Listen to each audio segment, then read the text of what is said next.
تو موسیٰ علیہ السلام نے کہا چلیں ٹھیک ہے، میری امت پہ تو 2 فرض ہوئی تھی، انہوں نے وہ بھی نہیں پڑھی تھی، آپ کی امت 5 کیسے پڑھے گی؟ انہوں نے چونکہ تجربہ کیا تھا، وہ اپنے تجربے کی بنیاد پہ بول رہے تھے۔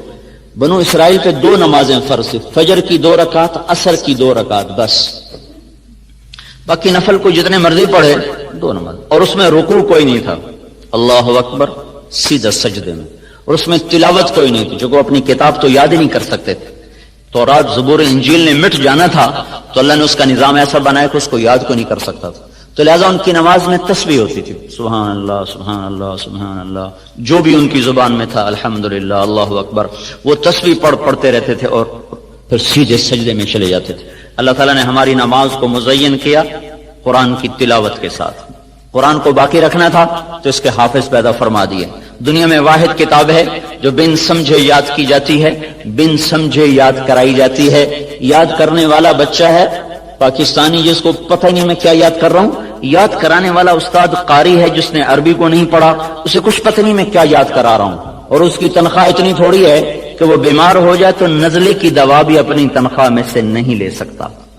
اس کے بچے کی شادی ہو تو اپنی تنخواہ میں 1 جوڑا کپڑے لے کر اپنی بیٹی کو نہیں دے سکتا۔ اتنی قلیل تنخواہ کے ساتھ وہ اپنے آپ کو چٹائی کے ساتھ سی کر بیٹھا ہوا ہے، اور ساری زندگی اس کی ایک کمرے میں گزر جاتی ہے، درسگاہ سے گھر، گھر سے درسگاہ۔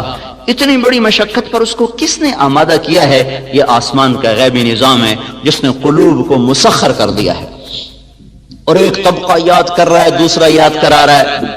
جب روس میں کمیونسٹ عروج پر تھے، برزنف کا دور تھا، تو 1982 میں گیا تھا انگلینڈ جماعت میں، تو وہاں 4 آدمی ملے، انہوں نے کہا کہ ہم گئے تھے رشیا گئے تھے جماعت میں، تو جیسے یہاں وہ کمرہ، وہ دروازہ ہوتا ہے، اس میں گزرو تو جو بھی کوئی چیز سٹیل کی ہوتی ہے تو وہ ٹاں ٹاں کرنے لگتا ہے، تو رشیا میں ماسکو ایئرپورٹ پر جو آلہ تھا وہ کاغذ پہ ٹاں ٹاں کرتا تھا کہ کسی قسم کا کوئی لٹریچر اندر نہیں جانا چاہیے۔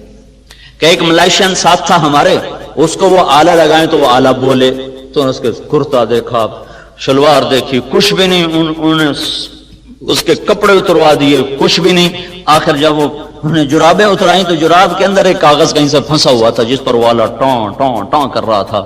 اس قدر سختی، لیکن میرے رب کا نظام کیا ہے کہ ہم ایک جگہ تھے تو ایک بچے نے ہمارا بازو پکڑا، پہلے اس نے دائیں بائیں دیکھا، کوئی ہے تو نہیں، کوئی نہیں تھا، تو اس نے بازو پکڑا اور لے کے کمرے میں گیا اور دروازے بند کر کے کنڈیاں لگا کے میرے سامنے بیٹھ کر قرآن پڑھنا شروع کر دی زبانی، اور پھر مجھ سے کہنے لگا اشارے میں کہ تو بھی سنا، تو میں کہ مجھے تو آتا نہیں، وہی 10 صورتیں آتی ہیں۔ تو کہنے لگے پھر ہم نے وہاں پوچھا کہ آپ لوگوں نے قرآن کو کیسے باقی رکھا؟ تو انہوں نے کہا کہ جب ہم پر یہ ہوا 1917 میں لینن میں اسٹالن مرا ہے، 1917 سے 1953 تک 1 کروڑ انسان ذبح ہوا، اور اس میں اکثر مسلمان تھے۔ تو کہنے لگے ہم تہ خانوں میں چلے گئے اور اپنے بچوں کو زبانی یاد کرایا، زبان سے زبان، سینے سے سینہ، سب کچھ مٹا دیا، مسجدیں بند کر دیں، مدرسے بند کر دیے، پر قرآن پھر بھی زندہ رہا۔ تو اللہ تعالیٰ نے ہمیں نماز عطا فرمائی جس میں قرآن کی تلاوت ہے۔ اب جتنی مرضی لمبی نماز ہو، اگر قرآن سے ذرا بھی ذوق ہو تو طبیعت تنگ نہ پڑے گی۔ عبد الرحمن تیمی فرماتے ہیں میں حرم میں بیٹھا تھا مکے میں، عثمان رضی اللہ تعالیٰ عنہ تشریف لائے، امیر المومنین تھے اس وقت، حج کا موسم، وہ آئے، ان کے داڑھی سے وضو کا پانی ٹپک رہا تھا، ہاتھ میں جوتا تھا، ایک طرف جوتا رکھ کر میرے برابر نیت باندھ کے کھڑے ہو گئے، اللہ اکبر۔ کہنے لگے مجھے جستجو ہو گئی، دیکھو کیا پڑھیں، تو انہوں نے الف لام میم سے شروع کر دیا۔ پہلی رکعت الف لام میم، سورت بقرہ گئی، آل عمران گئی، نساء گئی، مائدہ گئی، چلتے چلتے میں نے کہا یہ کہاں جا کے رکوع کریں گے؟ والناس پہ جا کے رکوع کیا، ایک رکعت میں سارا ہی قرآن پڑھ دی۔ دوسری رکعت کے لیے بھی کچھ نہیں بچا کے رکھا، ایک رکعت میں سارا قرآن۔ جب تھوڑا سا جی لگ جائے تو پھر نماز ایک مرغوب ترین عمل بن جاتا ہے۔ جب نماز کا وقت ہوتا تو ہمارے نبی فرماتے بلال ارحنا بہا، ارے اذان دے، مجھے راحت پہنچا، مجھے راحت پہنچا۔ جعلت قرۃ عینی فی الصلاۃ، میری آنکھوں کی ٹھنڈک ہے نماز۔ عربی زبان میں جب لذت اپنے انتہا پر پہنچے تو اسے قرۃ العین سے تعبیر کیا جاتا ہے. تو آپ نے فرمایا میری آنکھوں کی ٹھنڈک نماز ہے.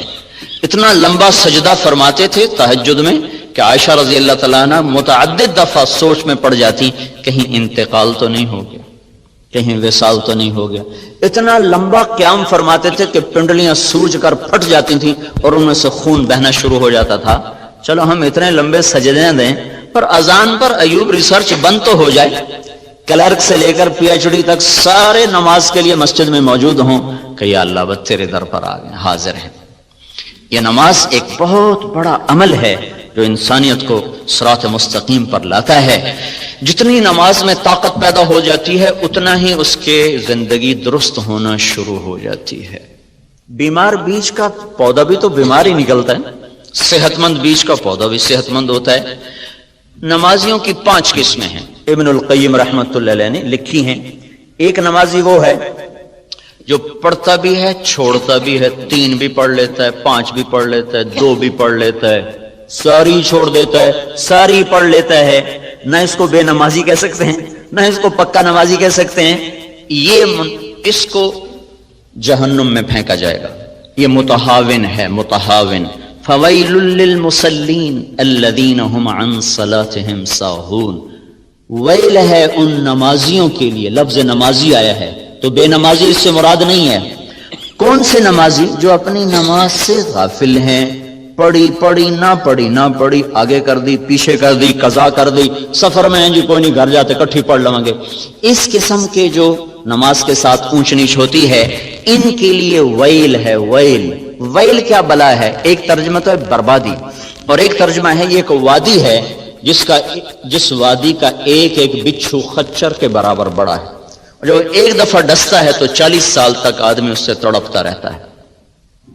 تو ایک تو وہ ہیں جو کبھی پڑھ لیتے ہیں کبھی چھوڑ دیتے ہیں, مرضی کے ہیں, تو ان کو بے نمازی والی پکڑ تو نہیں ہوگی لیکن جائیں گے یہ بھی آگ میں.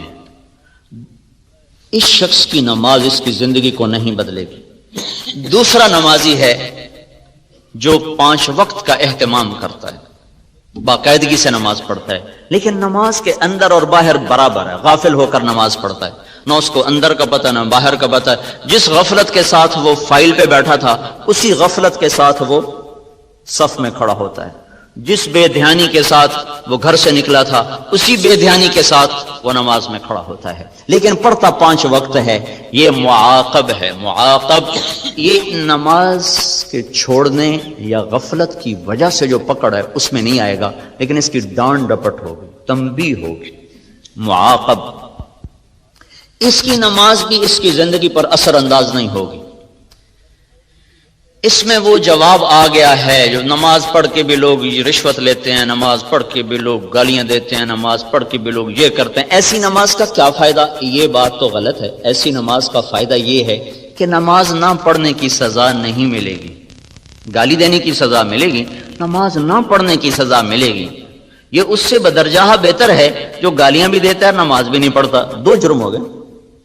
جو رشوت بھی لیتا ہے نماز بھی نہیں پڑھتا, اس کے 2 جرم ہو گئے. قرآن کا دستور ہے فَمَن يَعْمَلْ مِثْقَالَ ذَرَّةٍ خَيْرًا يَرَهُ وَمَن يَعْمَلْ مِثْقَالَ ذَرَّةٍ شَرًّا يَرَهُ. رائی کے برابر اچھائی کر لو تو اس کا اجر ملے گا, رائی کے برابر برائی کر لو تو اس کی سزا ملے گی. اب اس میں سے اللہ جس کو چاہے معاف کر دے. تو یہ ایک ہمارے ہاں بات چلی, کیا فائدہ جی ایسی نماز کا, کیا فائدہ ایسی نماز, ایسے حج کا کیا فائدہ, ایسے روزے کا کیا فائدہ, سارا دن ہیرا پھیری کرتے ہیں, ایسے روزے کا کیا فائدہ. اس روزے کا اتنا فائدہ ہے کہ نہ پڑھنے نہ رکھنے کی سزا نہیں ملے گی. یہ فائدہ ہے. یہ کوئی تھوڑا فائدہ نہیں, بہت عظیم فائدہ ہے, بہت بڑا فائدہ ہے.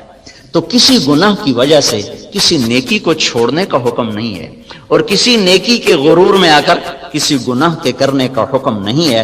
افراط و تفرید سے بچ کر چلنے کا نام اسلام ہے. کسی نمازی سے کوئی غلطی ہو جائے, تیری نماز کا کیا فائدہ. کوئی داڑھی والا غلطی کر لے تو داڑھی رکھ کے جھوٹ بولتا ہے, تو میں کہتا ہوں داڑھی منڈانے سے پھر جھوٹ بولنا حلال ہو جاتا.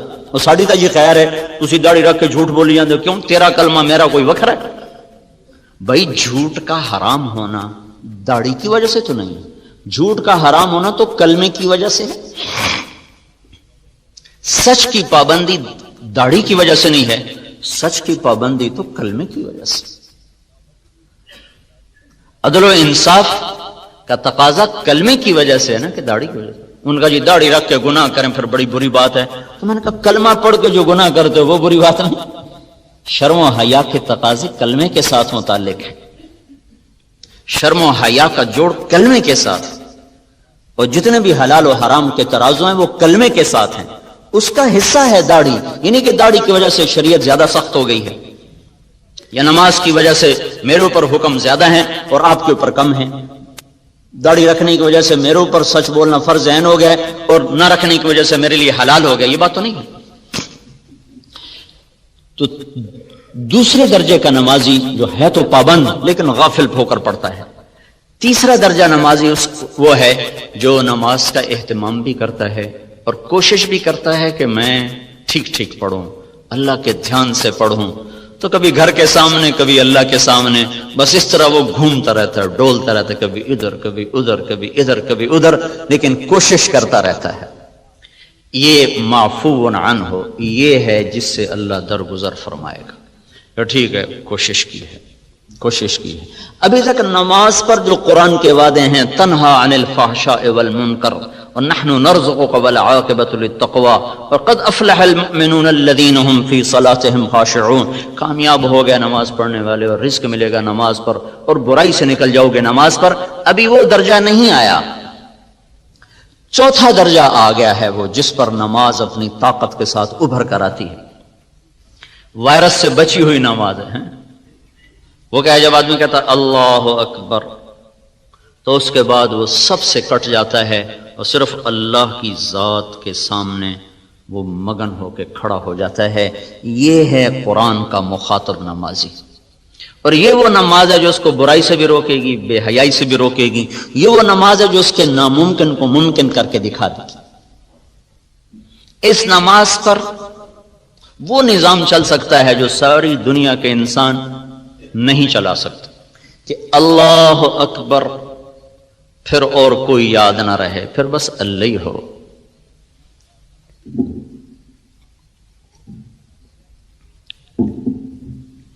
عروہ بن زبیر رضی اللہ تعالیٰ عنہ کا پھوڑا نکلا ہے پاؤں میں، وہ آگے بڑھنا شروع ہوا تو طبیب نے کہا کاٹنا پڑے گا ورنہ یہ سارا زہر پھیل جائے گا. تو کہنے کہ کاٹ دو. ان کا پھر آپ کو نشہ پی لیں تاکہ کاٹ دیں. تو انہوں نے فرمایا ایمان اور نشہ ایک پیٹ میں کبھی جمع نہیں ہو سکتا. جس پیٹ میں نشہ جاتا ہے اس سے ایمان نکل جاتا ہے. میں نماز شروع کرتا ہوں تم کاٹ لینا. تو ایسے بیٹھ کر انہوں نے پاؤں یوں کر کے پھیلا دیا اور نماز کی نیت باندھ کے بیٹھ گئے. تو اس زمانے میں وہ تیز دھار آلے سے کاٹتے تھے، پھر اس پر گرم تیل پھینکتے تھے تاکہ سارے اوپر والے زخم جل جائیں اور خون بہنا بند ہو جائے. تو اتنے دو تکلیف دہ عمل، پہلے کاٹا گیا، پھر تیل ڈالا گیا، پھر پٹی. اس سب کے دوران ان کے جسم میں جنبش بھی نہیں ہوئی. سلام پھیرنے کے بعد فرمانے لگے مجھے کچھ پتہ نہیں چلا تم نے کب کاٹا اور کیسے کاٹا. پھر اپنے پاؤں کو دیکھ کر فرمایا اللہ تو گواہ رہنا میرا یہ پاؤں کبھی بھی تیری نافرمانی میں نہیں اٹھا.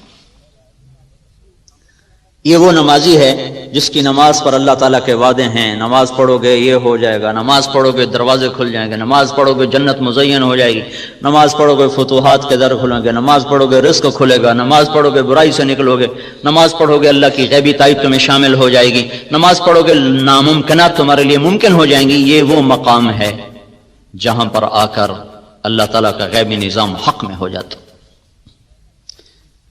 پانچواں درجہ ہے جو بہت خال خال لوگوں کو ملتا ہے، جو اللہ کے نبی نے فرمایا تھا کہ نماز آنکھوں کی ٹھنڈک بن جائے، نماز راحت بن جائے، نماز ساری تھکن دور کر دے. جعلت قرۃ عینی فی الصلاۃ، نماز آنکھوں کی ٹھنڈک بن جائے.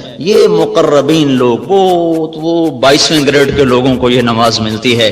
جب وہ اللہ اکبر کہتے ہیں تو پھر وہ ساری دنیا سے غافل ہو جاتے ہیں. ابو ریحانہ رضی اللہ تعالیٰ عنہ جہاد کے سفر سے واپس آئے، یا کسی سفر سے، صرف سفر کا لفظ ہے. تو جب رات کو کمرے میں بیوی کے ساتھ خلوت میں آئے تو کہنے لگے 2 نفل پڑھ لوں پھر بیٹھتا ہوں. کہنے لگے پڑھ لو. 2 نفل جو شروع ہوئے، رات ڈھلتے ڈھلتے ڈھلتے ڈھل گئی اور ابو ریحانہ کے نفل ختم نہ ہوئے، یہاں تک کہ مؤذن کی اذان پر جا کر انہوں نے نماز ختم کی، سلام پھیرا تو ان کی بیوی نے کہا ابو ریحانہ یہ کیا جفا ہے؟ پہلے سفر کی جدائی، پھر کمرے میں رہ کر یہ میرے اوپر زیادتی، کیا میرا حق نہیں تھا؟ کہنے لگے مجھے اللہ کی قسم میں بھول گیا۔ کہنے لگے اللہ کے بندے ایک کمرے میں بیٹھ کر تو کیسے بھول گیا؟ یہ ہمارے تو لوگ چلے میں جاتے ہیں نا، وہاں بھی روز فون بیویوں کو کرتے ہیں، کیا حال ہے؟ ٹھیک ہے، آج کی پکائے نے؟ آج پالک پکائے۔ چلے میں جا کر بھی یہ جو موبائل فون روز۔ ایک مولوی صاحب سال لگا رہے تھے میرے پاس، کہنے کہ بیوی کا خط نہیں آ رہا، بڑا پریشان ہوں۔ میں نے کہا اچھا ٹھیک ہے، دعا کرو۔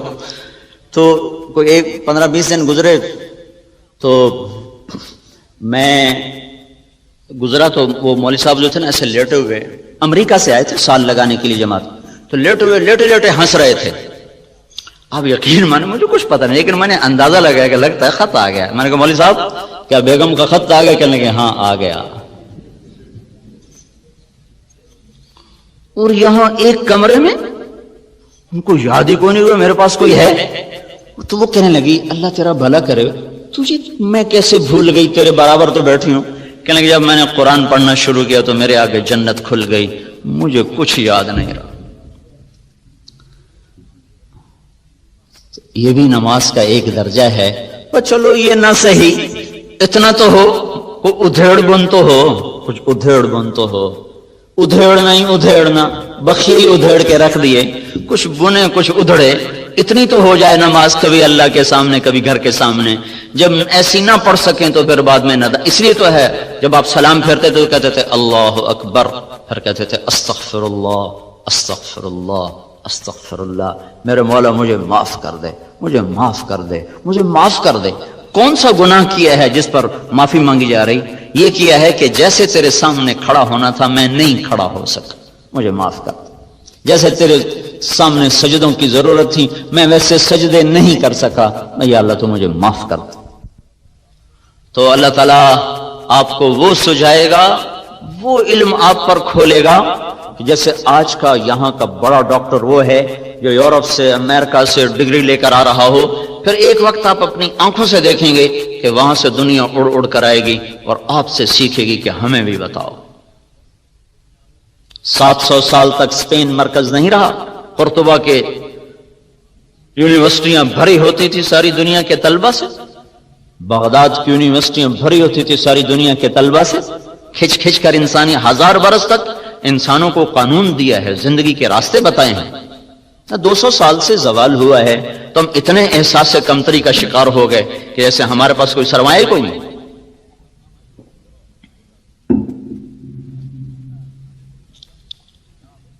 تو میرے بھائیوں، ان جو میں نے 15 باتیں اللہ کے محبوب کی بتائیں، جب یہ باتیں امت میں آ جائیں تو ان پر مخلصین بھی ہوں، موحدین بھی ہوں، مصدقین بھی ہوں، جان کھپانے والے بھی ہوں، جب تک معاشرے کا رخ اللہ کی طرف نہیں پھرتا تو یہ ساری محنتیں ان کو اجر ملے گا۔ معاشرے کا رخ خیر کی طرف پھرے بغیر اللہ کا غیبی نظام ہمارے حق میں نہیں ہو سکتا۔ تو اب 95% معاشرہ تو باغی ہے،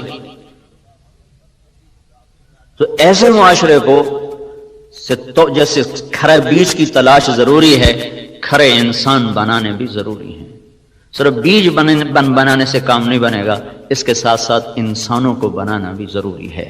تبلیغ میں یہ ایک تصور دیا جا رہا ہے انقلاب کا، کہ اللہ تعالیٰ نے دین کو، کلمے کو ہمیشہ جو قرآن میں تشبیہ دی ہے نا، وہ دی ہے کبھی درخت کے ساتھ کبھی باغ کے ساتھ۔ مثل کلمۃ طیبۃ کشجرۃ طیبہ اصلها ثابت وفرعها فی السماء كزرع اخرج شطأه فآزره فاستغلظ فاستوى على سوقه۔ کھیتی سے تشبیہ دی ہے، درخت سے تشبیہ دی ہے۔ اسلامی انقلاب کوئی ایسا نسخہ نہیں ہے کہ میرے ہاتھ میں طاقت آئے اور میں سب لوگوں کو سیدھا کر دوں، ایسا کوئی نسخہ اسلام میں کوئی نہیں ہے۔ آپ مجھ سے یہ مطالبہ کریں مولوی صاحب کل تک ڈاکٹر افضل والی ڈگری لے لو ورنہ تیرا سر اڑا دیا جائے گا، یا تجھے 10 کروڑ دیا جائے گا، دونوں چیزیں میرے لیے بیکار ہیں۔ کہ ڈاکٹر افضل صاحب کی ڈگری ایک محنت کا نام ہے، نہ کہ ایک لیبل کا نام ہے، اس پر ان کی پچھلے 30 برس کی محنت ہے، تب جا کر وہ ایک سطح پر پہنچے ہیں۔ مجھ سے آپ کیسے کہہ سکتے ہیں کہ میں 30 برس کو ایک دن میں طے کر لوں؟ نہیں ہو سکتا۔ جتنا یہ ناممکن ہے اتنا ہی یہ ناممکن ہے کہ فیصلہ آباد کے اس معاشرے کو کہا جائے کہ تم سارے متقی بن جاؤ ورنہ تمہیں سولیوں پہ لٹکا دیں گے، یا تم سب کے لیے سونے چاندی کے گھر بنا دیں گے۔ ان کو سونے کے گھر بنا کے دیں، یہ پھر بھی تقوی پہ نہیں آ سکتے، اور ان کو آپ سولیوں پہ لٹکا دیں، یہ پھر بھی تقوی پہ نہیں آ سکتے، کہ تقوی کسی لیبل کا نام نہیں ہے، تقوی ایک صفت ہے جو محنت کرتے کرتے بسیار سفر باید تا پخت شود خامے، ایک لمبے سفر کے بعد یہ چیز حاصل ہوتی ہے۔ تو جیسے ایک بیج کو بنانے میں کتنے سال لگتے ہیں، پھر اس کو زمین میں بونے میں، پھر اس کو درخت بننے میں، پھر اس کو پھل دینے میں، ایک تدریج ہے۔ انسانوں کو انسان بنانا ایک تدریجی نظام ہے، یہ طاقت کا نظام نہیں، ٹھیک ہو جاؤ سارے، نہیں ہو سکتا۔ بچہ پیدا ہوتے ہی لوگ رشتہ نہیں تلاش کرتے، بچہ پیدا ہوتے ہی لوگ دودھ تلاش کرتے۔ کوئی دیوانہ ایسا نظر نہیں آئے گا جو بچے کی پیدائش کے ساتھ ہی رشتہ ڈھونڈنا شروع کر دے۔ 20 برس بعد کی بات کو آج کو نہیں ڈھونڈتا، ان پڑھ سے ان پڑھ بھی کہتا دودھ لے آؤ، کسی پاس دودھ لے آؤ۔ تدریج چلتے چلتے چلتے ایک وقت آئے گا جب یہ خود ہی شادی کے قابل ہو جائے گا۔ بیج بوتے ہی اگلے دن جا کے کوئی نہیں پھل دیکھتا، ہاں ہر کوئی انتظار کرتا ہے، اچھا جی 1 سال گزر گیا، 2 سال گزر گئے، 3 سال گزر گئے، اب انشاءاللہ اگلے سال پھل آ جائے گا جی، 3 سال کے بعد آپ پھل لیں گے جی۔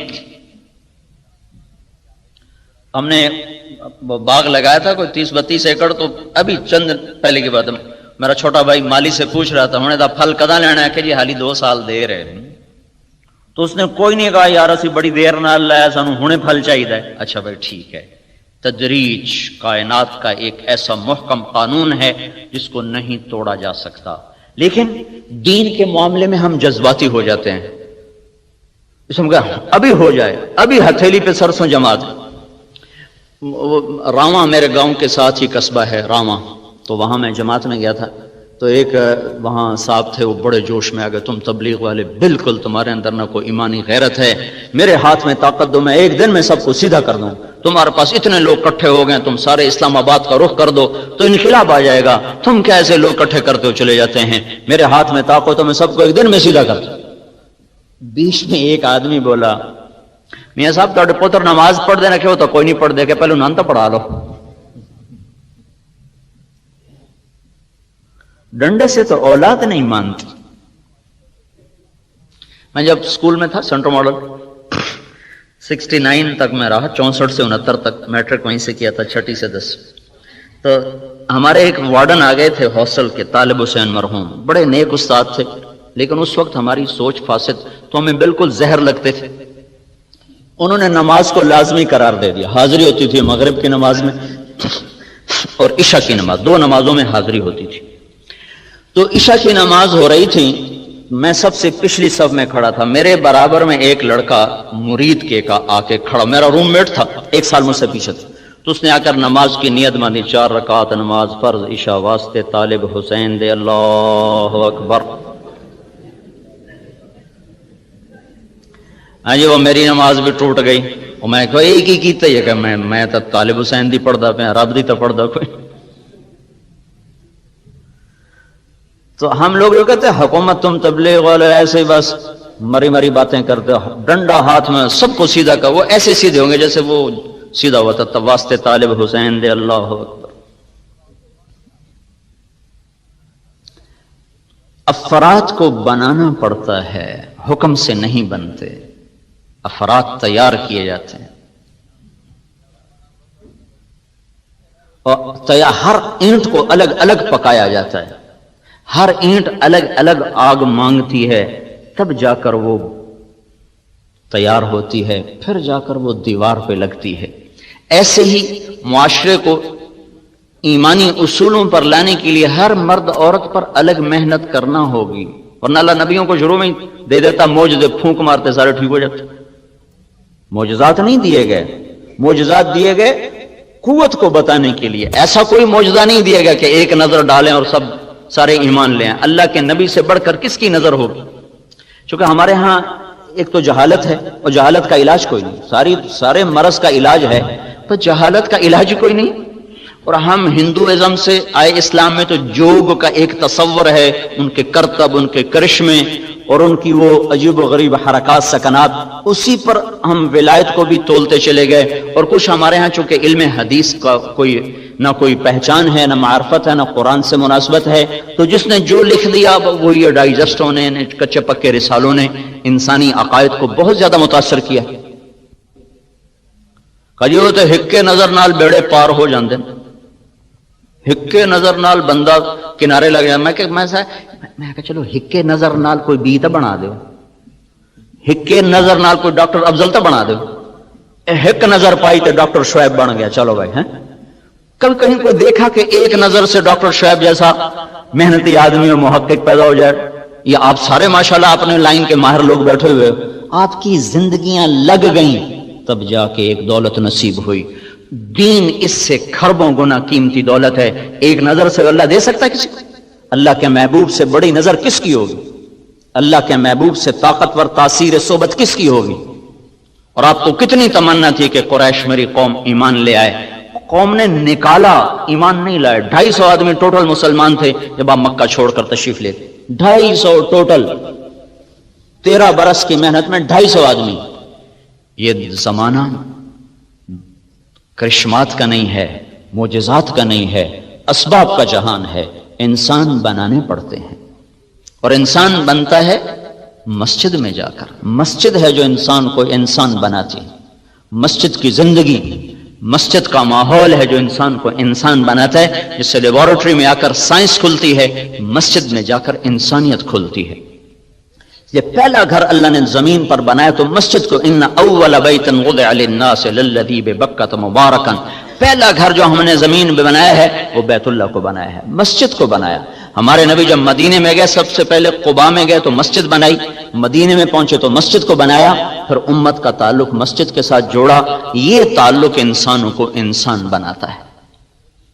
تو بھائی تبلیغ کا تصور انقلاب یہ ہے کہ ایک ایک دانے کو بنایا جائے، اور دانے کو طاقت سے نہیں بڑھایا جاتا، دانا اپنے قدرتی ایک نظام کے ساتھ بڑھتا ہے، پھر خود بخود وہ درخت بن کر اوپر تک چلا جاتا ہے۔ ایسے ہی انسانوں کو انسان بنانے کے لیے ایک محنت ہے، جب اس دھارے میں ڈال دیا جاتا ہے تو آہستہ آہستہ آہستہ وہ خود انسانیت کے مراحل کو طے کرتے ہوئے پھلدار بن جاتے ہیں۔ تحریکوں میں شور و شغب ہوتا ہے اور مثبت کام خاموشی سے ہوتے ہیں۔ درخت مثبت کاموں میں یہ فرق ہے، منفی کاموں میں شور ہوتا ہے، ہنگامہ ہوتا ہے، نتیجہ کوئی نہیں ہوتا۔ مثبت کام چپ کر کے ہوتے ہیں، خاموشی سے پھول کھل جاتا ہے اور اپنے آپ مہکنا شروع کر دیتا ہے۔ خاموشی کے ساتھ درخت سایہ دار بن کے پھیل جاتا ہے، روزانہ بڑھتا ہے پر پتہ نہیں چلتا، روزانہ قد آور ہوتا ہے پر شور نہیں ہوتا۔ بچہ ماں کی گود میں روز بڑھتا ہے پر پتہ نہیں چلتا، اور وہ 6 پاؤنڈ کا ہو کر وہ 50 کلو تک چلا جاتا ہے اور پتہ نہیں چلتا، شور نہیں ہوتا۔ مثبت کام ایسے خاموشی کے ساتھ اپنا سفر شروع کرتے ہیں اور وہ ایک زندگی کو اپنی لپیٹ میں لے لیتے ہیں۔ ایک عرصے کے بعد مولانا الیاس صاحب رحمۃ اللہ علیہ نے تحریکی راستوں سے ہٹ کر مثبت راستوں پہ کام شروع کیا۔ 6 بر اعظم میں اللہ نے تبلیغ کی محنت کو متعارف کرا دی۔ یہ میں آپ کو کسی عقیدت کی وجہ سے نہیں کہہ رہا ہوں کہ مجھے دین کا تعارف تبلیغ کے ذریعے سے۔ ہمارا بیک گراؤنڈ ایک ذمہ دار فیملی ہے، اور ایسی فیملی جو لوکل، ہم مہاجر پھر بھی کچھ آئے تھے تو کچھ ان کو سوجھ بوجھ تھی، ہم لوکل پنجاب کے، ہمیں لوگ جانگلی کہتے ہیں، ہم جانگلی لوگ تھے، جنگل میں رہتے۔ مجھے سمجھ میں نہیں آتا تھا لوگ ہمیں جانگلی کیوں کہتے ہیں، پھر مجھے پتہ چلا میرے باپ کے انتقال پر نا تعزیت کے لیے ہمارے ایک آیا آدمی، کہاں سے؟ شوج آباد ہم سے کوئی 60-70 کلومیٹر نا، وہ یہ وہاڑی سے آگے ہے لڈن، وہ دلتانوں سے ہمارے تعلقات تھے، تو وہاں سے ایک آدمی آیا اونٹ پہ سوار، عمر کتنی تھی؟ 82 سال، اونٹ پہ بیٹھ کر لڈن سے وہ کوئی 50 کلومیٹر کا سفر کر کے آیا۔ مجھ سے کہنے لگا میں تیرے دادے دا نوکر ہوں۔ میں نے پتہ لگ گیا بھائی اللہ بخش مر گیا ہے، میں آیا پرچاون تو میرے ہاتھاں دا بال آئی۔ اس نے یہ عقدہ کھولا کہ یہ سارا جنگل ہوتا تھا اور زمیندارہ کوئی نہیں ہوتا تھا، زمینیں تھی، جنگل، اور جنگل میں ہم تمہاری بھینسیں چراتے، گائے چراتے، راوی ہم سے قریب ہے، کم صبح جاتے تھے شام کو لے کر آتے تھے جنگل میں۔ کہا میں نے یہاں شیر بھی دیکھے ہیں، ہرن بھی دیکھے ہیں، سب کچھ میں نے یہاں دیکھا ہوا ہے۔ تو تم لوگ، اس دن مجھے سمجھ میں آ گئی ہے ہمیں لوگ جنگلی کیوں کہتے ہیں۔ اور فطرت کیا تھی، وہ 82 سال کا ہو گیا تھا۔ میں کہ چاچا ہوں تو بالکل کنارے لگا کھلا، ہوں تو داڑھی رکھ لا، اتنی تیری عمر ہو گئی۔ آکھنا کا پتر رکھ تا لواں، ساری زندگی چوریاں کیتیاں تے ہن توبہ تا کر لئیے، پر کسے کسے لے ککڑ حالی بھی لکا لینا تے مڑ میں داڑھی نال لپی گیا تے بڑا بھڑا کام۔ ایسے ہمارے نوکر ہوتے تھے کہ 82 سال کی عمر میں کہا ککڑ حالی میں لکا لینا، یہ ہاتھ چاہ جائے۔ تو ہمیں تو کوئی دینی بیک گراؤنڈ تھا نہیں۔ تبلیغ کی محنت کو اللہ نے ذریعہ بنایا اور ایک رخ ملا۔ تو اب یہ نہ سمجھے کہ میں اس عقیدت کی وجہ سے تبلیغ کی اہمیت کو بتا رہا ہوں۔ اللہ نے مجھے 6 بر اعظم کا سفر کرایا، اسی دعوت کی نسبت سے کرایا، اور پھر ہر گھاٹ کو دیکھا، چکھا، پیا بھی، اترا بھی۔ یہ تبلیغ ایک انوکھا ہی کام ہے جو اللہ نے امت کو دیا ہے۔ پچھلی صدیوں میں ایسا کام نہیں ہوا جس نے امت کے تمام طبقات کو ایسے لپیٹا ہے۔ جب 1996 میں ہم شوبز کے لوگوں میں داخل ہوئے، کرکٹ والوں میں داخل ہوئے، تو ایک اداکار مجھ سے کہنے لگا، توبہ کر کے کہنے لگا مول صاحب بس اب ہدایت آ جائے گی، اب دین پھیل جائے گا۔ میں نے کہا کوئی الہام ہوا؟ کہنے لگا نہیں، ہم لوگ ہیں برائی کے پروڈیوسر، جب ہم توبہ کر گئے اب سارے لوگ ہی توبہ کر جائیں گے، ہم سے برائی پھیلتی ہے کہ ہمیں اللہ کا ڈر پیدا ہو گیا ہے، تب سارے لوگ توبہ کریں گے۔ تو اللہ تعالیٰ نے اس طرح اس کو چپکے سے دیمک کی طرح باطل کے اندر اس کو ایسا داخل کیا ہے کہ اندر سے ساری عمارت کھوکھلی کر کے رکھ دی۔ اگرچہ آج بھی شکل نافرمانی کی زیادہ ہے، لیکن اللہ تعالیٰ نے حق کے گراف کو بڑھایا ہوا ہے، یوں جا رہا ہے، یوں جا رہا ہے، یوں جا رہا ہے۔ اور امت کے تمام طبقات کے اندر اللہ نے اس محنت کو داخل کیا۔ پرسوں کے اخبار میں نے یوسف کو دیکھا سجدہ کرتے ہوئے، تو مجھے بڑی خوشی ہوئی کہ جب یہ 3 سال پہلے آیا تھا، مسلمان ہوا، تو اس نے مجھ سے کہا کہ میں یہ کراس بنانا میری مجبوری ہے، میں ابھی اسلام ظاہر نہیں کر سکتا، تو یہ میں کرتا رہوں۔ جو میں نے کہا کرتے رہو، کوئی نہیں، اس کے کرنے سے کیا، تم مکھی اڑانے کی نیت کر لو، مکھی اڑا رہے ہیں آپ، تو کراس کی نیت ہی ختم ہو جائے گی۔ یہ بھی نظام ہے جس نے زیر و زبر کرنے کا ارادہ کر لیا ہے باطل قوتوں کو، تو اللہ کی سنت یہ ہے کہ آہستہ آہستہ لاتا ہے، آہستہ آہستہ بات کو اللہ تعالیٰ اوپر چڑھاتا ہے۔ تو تمام طبقات انسانیت میں اللہ نے اس محنت کو داخل کیا ہے۔